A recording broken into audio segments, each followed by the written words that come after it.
Hello there, Ray here, and welcome back to another Minecraft farm video. Today I will be showing you guys my simple and safe Wither Rose farm. This is upgraded to use the new bubble column redirecting. In 1.16.2, they changed it so a lot of projectiles can now be redirected by bubble columns. And I did a whole video covering all the different projectiles and crazy stuff you can do with it, like prevent withers and dragons from ever hurting you. And I applied this to my Wither Rose farm here. We got some bubble columns, and if any skull would happen to get past the wither and try to go after the chicken, it will just get shot and redirected and pointed down into the ground. The entire farm is pretty simple. There's not a lot of blocks to it. There's a spawning platform, there's a drop chute, there's a killing chamber, and then there is a wither cage with a single chicken as a target. We're also getting very close to 200,000 subscribers. If you haven't already hit that button, make sure you do. It would mean the world to me. Wither roses have quite a few uses, including making black dye as well as killing mobs very quickly. But one of the prominent uses for them is to make my 1.16 and above wither skeleton skull farm. It's a simple yet highly effective farm in producing tons of wither skulls while you're AFK, which you can use to make beacons. And I actually designed a beacon farm which automatically collects wither skulls, puts them onto soul sand, and kills the wither without even needing the player. Plus it gets all the other materials for your beacons. Now recently Mumbo Jumbo actually used my previous Wither Rose farm on Hermitcraft to then eventually build up my simple wither skull farm. He managed very well in building up both of the designs and does a lot of cool redstone builds over at his YouTube channel, and I've linked it down in the description. And if you are from Mumbo's channel, tell me down in the comments. And in this video, I'll show the changes I made to the Wither Rose farm to make it even easier to build and making it safe for repetitive usage in the future. Now, I only changed a small part about my farm, so if you want to learn how to remove the portal block, summon in the wither safely, as well as choose the ideal location, all that is covered in the previous video linked below. I also briefly cover the dimensions of this farm. The height is somewhat important, but the size of the spawning platform up here isn't very important. You can choose whatever size you want. And this is what the endermite looks like with everything here. And I go into detail how to put this all in previous videos. But what I will be covering is the changes I've made to this. The first minor change I made is I removed the sorting system that sorts out the pearls from the wither roses. Just because you end up getting so many wither roses, you might only run this farm one time. But even if you wanted to run it more times, it's not too difficult to pull the wither roses away from the ender pearls. And it does make the build a bit more simpler than having some auto sorters there. The other thing I did was added in these bubble columns here. This will redirect any skull that would happen to get past the wither so that he never ends up hurting the chicken. So let's just stop the wither from shooting over there. There is 2 water sources right there, 2 right there, and 2 right there. And then this is where the soul sand is. So to put those in, I just put the soul sand in and then put water like that. And there, and there. That's all the water you need. And from the soul sands, there is 1, 2, 3, 4 blocks, and then we built in this little piece right here. Just a block the chicken is standing on, a torch, and a carpet to prevent endermen from teleporting to it.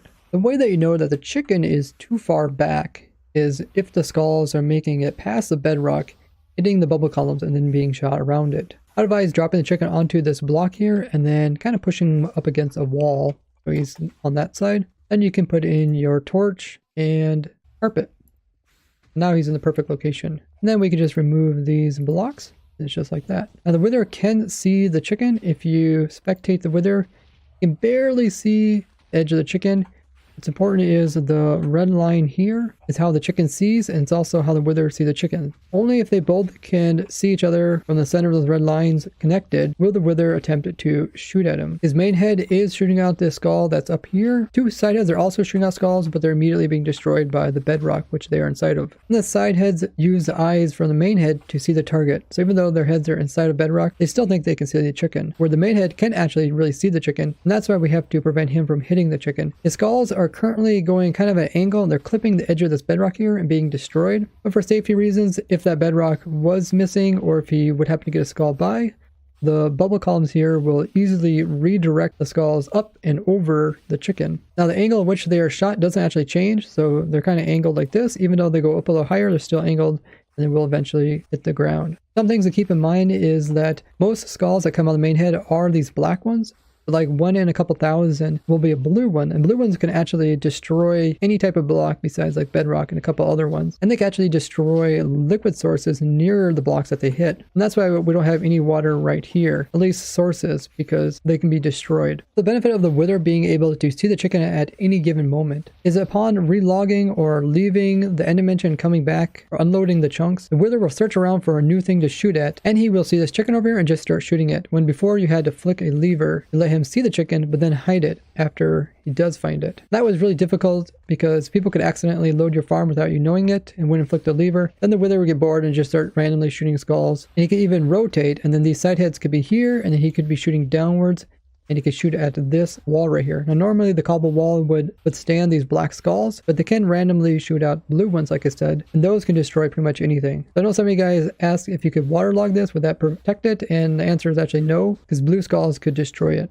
And here's a clip of the wither actually shooting a blue skull. You can see how it destroys some of the water. So with this setup here, you don't have to worry about the farm acting differently when you come back to it. And with that size platform, the farm produces over 3,000 wither roses per hour. If you want more per hour, make the platform bigger. And the AFK spot is way up there where I have my alt account. Also have a command summoning in some endermites so we can illustrate what's going on. That's commands over here if you want to turn it off. Now you don't actually have to spawn proof the island around these gateway portals, because when you're way up in the air, nothing is going to spawn on them. And endermen aren't going to teleport there either because they're going to immediately die on being killed over there. Just remember to cover everything else with double carpets so they don't end up teleporting to a nearby place, which they won't despawn from. Now if you have any questions on how to build this, I would recommend just checking out the world download here. I have it linked below. You can see where every block is placed exactly. You can check out stuff like render distance, difficulty, and if you're ever having problems, you always can ask in the comments. It most likely has to do with your server running some mod like Spigot or Paper, in which case you should ask your admin. Like to see more simple farms, or maybe like look at complex farms or just some crazy glitches, I have a playlist for all three of those and they're fun to binge watch. I also have a series where I'm trying to farm up every item in the game Minecraft, so if you ever wonder if an item could be farmed, check out that list. And don't forget to leave a like as well as share this video with others. I'd like to thank you guys for watching, and I'll see you guys in the next one. Bye bye!